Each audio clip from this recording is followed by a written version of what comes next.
এতিয়াৰ যিখন অসম এই অসমখন আপোনালোকে দেখিছে নহয় প্ৰতিটো ক্ষেত্ৰত এক নম্বৰ A4 আসাম বুলি যিটো মাননীয় প্ৰধানমন্ত্ৰীয়ে ইয়াত ঘোষণা কৰি গৈছিলে এটা দিন আহিব যে A4 আসাম বুলি ক'ব তাক আমি আখৰে আখৰে যেন ফলিয়াইছে তাৰে এইবিলাক প্ৰমাণ সংগঠন পৰ্ব মানে সকলো সংগঠনৰ তৃণমূল পৰ্যায়ৰ পৰা আমাৰ ৰাজ্যিক পৰ্যায়ৰ পৰা তৃণমূলৰ বুথৰ পৰ্যায়ত যিসকল কাৰ্যকৰ্তা আছে সকলোকে সামৰি আমাৰ এইটো সংগঠন পৰ্ব আৰু এই পৰ্বত আমি এটা লক্ষ্য কৰিলোঁ এইবাৰ যে প্ৰতিজন কাৰ্যকৰ্তাই কিন্তু নিজে খুব পৰিশ্ৰম কৰিলে সমাজৰ ওচৰলৈ গ'ল প্ৰতিগৰাকী ব্যক্তিৰ ঘৰলৈ গৈ পেলাই সকলোকে শুভাকাংক্ষী বা কাৰ্যকৰ্তা হিচাপে নিৰ্মাণ কৰিবলৈ প্ৰয়াস কৰিলে আৰু তাৰে পৰিণতিত আপুনি দেখিছে যোৱাকালি ৮টা বজালৈকে আমি প্ৰায় ৫১,৩৫,০০০ আমি আমাৰ সদস্য ভৰ্তি কৰিবলৈ সক্ষম হ'লোঁ আৰু ই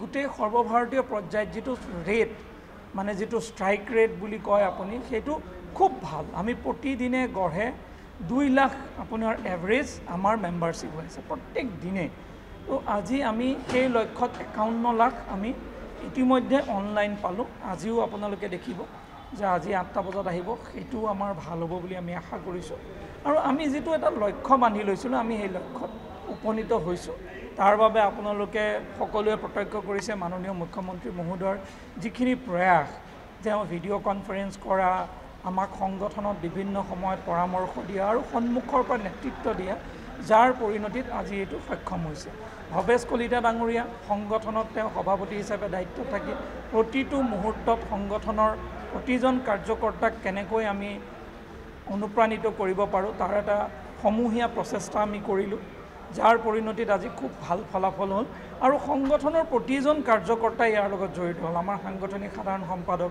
ৰবীন্দ্ৰ ৰাজু হওক আমাৰ প্ৰভাৰী হৰিশ দ্বিবেদী ডাঙৰীয়াই হওক বা আমাৰ জিলাৰ পৰা মণ্ডলৰ পৰা লৈ প্ৰতিজন কাৰ্যকৰ্তা আজি যিটো পৰিৱেশ আমি দেখা পালোঁ এটা নতুন প্ৰাণৰ সঞ্চাৰ হৈছে সংগঠনত এক উৎসৱমুখৰ পৰিৱেশ হৈছে প্ৰতিজনে যেন ডিজিটেল ইণ্ডিয়াৰ যিটো কনচেপ্ট ই বাস্তৱ ৰূপ হৈছে আমি কোনো পেপাৰ লোৱা নাই কোনো ফেক বস্তু নহয় মোবাইলত মানুহৰ ভেৰিফিকেশ্যন কোড আহিছে মানুহে ভেৰিফিকেশ্যন কোডৰ জৰিয়তে অনলাইন ফৰ্ম ফিল আপ কৰিছে ডিটেইল দিছে আৰু ফৰ্ম ফিল আপ কৰি আমি মেম্বাৰশ্বিপ কৰিছোঁ খুব সম্ভৱ এনেকৈ আগতে কেতিয়াও মেম্বাৰশ্বিপ হোৱা নাই আৰু ই যি ডেটা আমাৰ তাত আজিৰ দিনত আছে তাক লৈ আমি যথেষ্ট সন্তুষ্ট আৰু আমি এটা টাৰ্গেট ৰাখিছিলোঁ টাৰ্গেটৰ আমি 85% আজিৰ দিনত এচিভ কৰিছোঁ চাওক আমাৰ সময়সীমা আছিলে 15 অক্টোবৰলৈকে আমাক ৰাষ্ট্ৰীয় সমিতিয়ে সময় দিছিলে যে 15 অক্টোবৰৰ ভিতৰত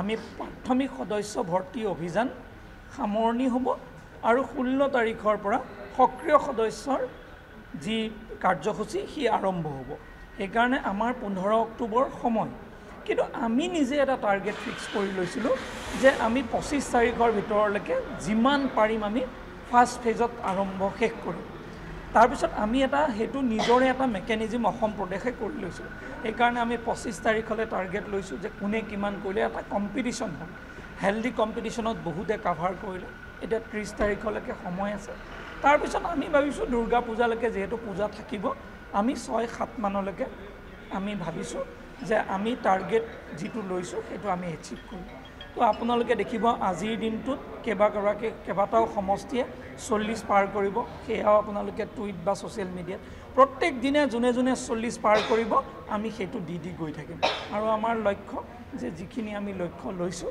সেই লক্ষ্যত প্ৰতিটো বিধানসভা সমষ্টি গৈ পাব গন্তব্যস্থান সেইটো আমি বিশ্বাসী তাত আমাৰ কিছু প্ৰত্যাহ্বান আছে কাৰণ আমি এলায়েন্সত আছোঁ আমি তাত কাৰ্যকৰ্তাসকলক লগত লৈ কৰিব লাগিব দ্বিতীয় তাত এটা অসুবিধা আছে বহুত সীমান্তৱৰ্তী অঞ্চল আছে তেওঁলোকৰ তাত মোবাইল ফোনৰ অভাৱ আছে আমি সেইটো প্ৰত্যক্ষ কৰিছোঁ সেইকাৰণে আপুনি যদি মোবাইল ফোন থকা অঞ্চলবিলাকে খুব ভালকৈ কৰি লৈছে কিন্তু কিছুমান অঞ্চল বিটিআৰত অসুবিধা আছে ভূটান বৰ্ডাৰৰ ওচৰত থকা তেওঁলোকে আমাক জনাইছে যে আমাৰ ইয়াত মোবাইল ফোন জমদুৱাৰ যিটো আপুনি যদি চায় তাত আপোনাৰ মোবাইল ফোনেই তেওঁলোকে পোৱা নাই তো তেওঁলোকৰ সেইটো অসুবিধা আছে চাহ বাগিচা অঞ্চলসমূহত পৰিয়ালৰ 5জন সদস্যৰ মাজত এটা মোবাইল ফোন আছে আৰু আমাৰ ইয়াত এনেকুৱা যে মোবাইল ফোন থাকিব যাৰ মোবাইল ফোন তেওঁহে সদস্য তাত এড কৰিব নোৱাৰে সেইটো কাৰণে আমাৰ অসুবিধা। সেইকাৰণে আমি অলপ সেই এছেছমেণ্ট কৰিছোঁ যে যিসকলৰ আমি এটা টাৰ্গেট লৈছোঁ, যিসকলে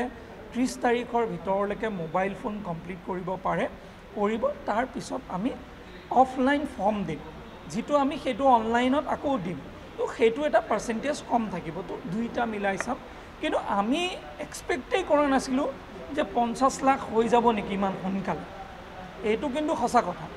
আমি এটা টাৰ্গেট ৰাখিছিলোঁ কি ইমান সোনকালে এচিভ হ'ব, সেইটো আমি ভাবা নাছিলোঁ, কিন্তু সেইটো আমি এচিভ কৰি ল'লোঁ মানে। আৰু সেইকাৰণে আমাৰো এক্সপেক্টেশ্যন অলপ বাঢ়ি গৈছে। তো কিছুমান জেগাত অলপ শ্ল' ষ্টাৰ্ট হ'ল, প্ৰথমতে ইমান এক্টিভলি যাব বুলি ভাবা নাই, কোনোবাই অলপ শ্ল'।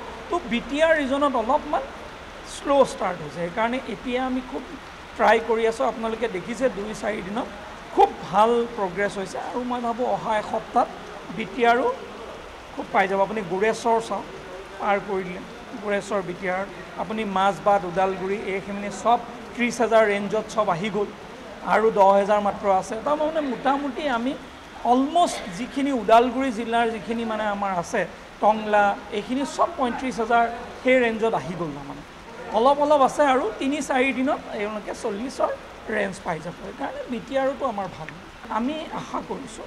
আৰু আপোনালোকে যিহেতু অনলাইন, ইয়াত লুকুৱাবলৈ একো নাই, আপোনালোকেও প্ৰত্যেক দিনে কোন সমষ্টিয়ে কিমান পাইছে গম পাই থাকে। আপোনালোকে দেখিব যে দুৰ্গা পূজাৰ আগলৈকে আমি চাগে প্ৰত্যেকটো সমষ্টিত গৈ পাব পাৰিম গন্তব্যস্থান। চাওক, কংগ্ৰেছো এটা ৰাজনৈতিক দল, নিৰ্বাচনৰ বাবে তেওঁলোকেও কুচকাৱাজ কৰিব, সেইটো স্বাভাৱিক কথা। তাত আৰু তেওঁ যিহেতু তেওঁলোকৰ নেতা হয়, তেওঁ নেতা হিচাপে মানুহক আহ্বান জনোৱা, দলৰ উৎসাহ জনোৱা সেয়া কৰিব। কিন্তু মূল কথা হৈছে জনসাধাৰণে কাক গ্ৰহণ কৰিব। আমাৰ বিশ্বাস যে বিহালীৰ জনসাধাৰণে ভাৰতীয় জনতা পাৰ্টিক আদৰি ল'ব, কাৰণ প্ৰতিটো নিৰ্বাচনত বিহালীত খুব ফলাফল ভাল।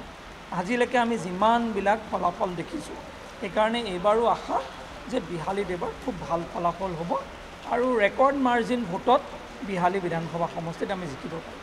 সেইটোতো আপোনালোকে ক'ব, তাৰ বিষয়টো আপোনালোকে, মইতো তাৰ ওপৰত নকওঁ। কিন্তু কংগ্ৰেছে যদি আমাৰ পৰা শিকি পেলাই যদি কিবা এটা কৰে, সেইটোতো বেয়া পাবলগীয়া আমাৰ একো নাই। কিন্তু তেওঁলোকৰ মেকানিজিম আৰু আমাৰ মেকানিজিমৰ মাজত পাৰ্থক্য। আমাৰ এটা এইটো ব্যৱস্থাত আছে, কাৰণ আপুনি 14 চনতো আমাৰ সদস্যতা অভিযান চলিছিলে, সদস্য ভৰ্তিৰ অভিযান। 19 চনতো সদস্য ভৰ্তিৰ অভিযান চলিছিলে, এতিয়া 24তো চলিছে। এইটো আমাৰ প্ৰক্ৰিয়াৰ ভিতৰতে সাংগঠনিক পৰ্ব বুলি এক ধৰাই আছে, এইটো ছিষ্টেমৰ ভিতৰত। সেইকাৰণে আমি কাৰোবাক দেখুৱাবলৈ সাংগঠনিক ব্যৱস্থা কৰোৱা নাই, এইটো আমাৰ ছিষ্টেমটোক নিজে এনহেঞ্চ কৰোঁ, আমি নিজে কাৰ্যকৰ্তাৰ মূল্যায়ন কৰোঁ, সংগঠনৰ মূল্যায়ন হয়। এতিয়া কংগ্ৰেছে আমাৰ পৰা দেখি যদি তেওঁলোকে কৰে, তাত ক'বলগীয়া আমাৰনো কি আছে, কৰক, ভাল কথা, হেল্ডি কম্পিটিশ্যন হ'লেতো ভালেই কথা। কিন্তু তেওঁলোকে আমাৰ পৰা যদি দেখি কিবা এটা ভাল কথা শিকে, মই ভাবোঁ অসমৰ কাৰণে ভাল হ'ব। হয় নহয়? চাওক, আমি আগৰ পৰাই কৈ আছিলোঁ যে পলিটিকেল উইল, ৰাজনৈতিক সদিচ্ছা থাকিলে কেনেকৈ অসমৰ উন্নতি হ'ব পাৰে, সেইটো ভাৰতীয় জনতা পাৰ্টীয়ে প্ৰমাণ কৰি দেখালে, নৰেন্দ্ৰ মোদীয়ে প্ৰমাণ কৰি দেখালে। আজি কৰ্ণাটকৰ কংগ্ৰেছৰ নেতাই ক'বলৈ বাধ্য হৈ গ'ল যে অসমক বিজেপিয়ে ভাল পাই, গুৰুত্ব দিয়ে।